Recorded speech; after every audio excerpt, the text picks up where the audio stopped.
అసలు లడ్డు ఎందుకు ఇలా పేవలంగా ఉంది?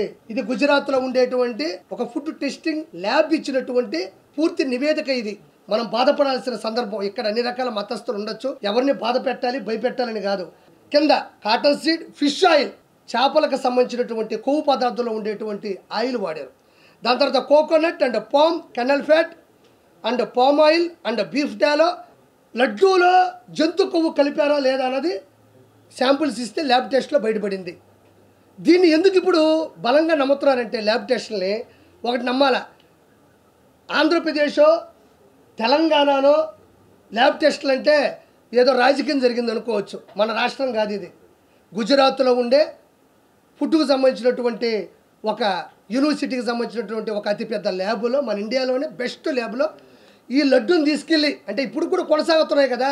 చంద్రబాబు నాయుడు గారికి 30 రోజుల్లో ఎంత ఉంది, పింఛన్ల సమస్య ఉంది, ఇంకోటి ఉంది, లక్షల కోట్ల లాస్ ఉంది మొత్తం ఖజానా. కాబట్టి ఒక్కొక్కటి ప్రక్షాళన చేసుకుంటూ రావాలి తప్ప తిరుమల కొండ అనేది సపరేట్ ఒక ప్రపంచం. దాన్ని ఒక్కసారిగా ప్రక్షాళన చేయడం కష్టం.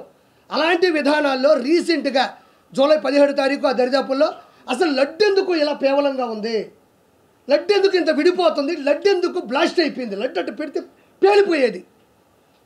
మనం చెప్తాం కదా మైనింగుల్లో రాళ్ళల్లో ఏదో పెడితే పేలిపోతుంది చూసారా, అట్లా పేలిపోయేది. ఎందుకంటే అది డౌట్ వచ్చి చూస్తే ఆ టెండర్లో ఉండేటువంటి ఏ వ్యక్తులు అయితే ఉన్నారో ఒక 5 మందిలో ఎక్కడి నుంచి ఏది ప్రాబ్లం వస్తుందని చూస్తే చిన్న ఆచూకీ దొరికింది, నెయ్యి, ఘీ.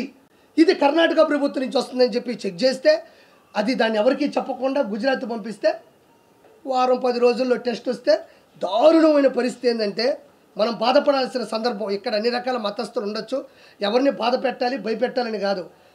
మన మతాల్ని మనం ప్రేమించాలి, ఎదుటి మతాల్ని మనం గౌరవించాలి. చూడండి ఇక్కడ ఏముందంటే సోయాబీను అంటే మనం చనిపోయిన తర్వాత పోస్ట్ మార్టం చేస్తే ఏమొస్తుంది, ఎన్ని కత్తిపోట్లు, విషం ఎప్పుడు వేశారు, మనిషి నిద్రపోతుంటే చంపాడా, ఊపిరాడక చంపారా, పిల్లో పెట్టి చంపారా అనేది ఎట్టొస్తుంది. మనిషి చనిపోయిన తర్వాత post mortem report government hospital ఎట్టిస్తారో ఇది తిరుమలకు సంబంధించినటువంటి పోస్ట్ మార్టం రిపోర్ట్. ఒకసారి విందాం. ఇందులో ఏముందంటే ఫారిన్ ఫ్యాట్ చూద్దాం ఒకసారి. చూడండి, సోయాబీన్, సన్ఫ్లవర్, ఆలివ్, తర్వాత వచ్చి కింద కాటన్ సీడ్, ఫిష్ ఆయిల్, చేపలకు సంబంధించినటువంటి కొవ్వు పదార్థంలో ఉండేటువంటి ఆయిల్ వాడారు. దాని తర్వాత coconut and palm kernel fat and palm oil and beef tallow and lard. ఇది చాలామంది పెట్టారు, నేనే కొంచెం ఆలస్యంగా పెట్టాలా. ఇదేదో అందరూ పెట్టేశారయ్యా నేను పెట్టి అనబాకండి. మంచిని 10 సార్లు చెప్తే ఏముంది, ఇదిగో దీంట్లో ఉంటుంది. ఇది పద్ధతి. ఇది గుజరాత్లో ఉండేటువంటి ఒక ఫుడ్ టెస్టింగ్ ల్యాబ్ ఇచ్చినటువంటి పూర్తి నివేదిక ఇది. ఇప్పుడు మనం అంటే ఏదో అధికారం కోసమో హోదా కోసమో చేస్తా అనుకోవచ్చు. గుజరాత్కి ఏం అవసరమా, మనం ఏదైతే పంపించామో అదే చేశారు. కాబట్టి ఇలాంటి దౌర్భాగ్యమైనటువంటి పరిస్థితులు ఆ రోజు తీసుకురావడం జరిగింది.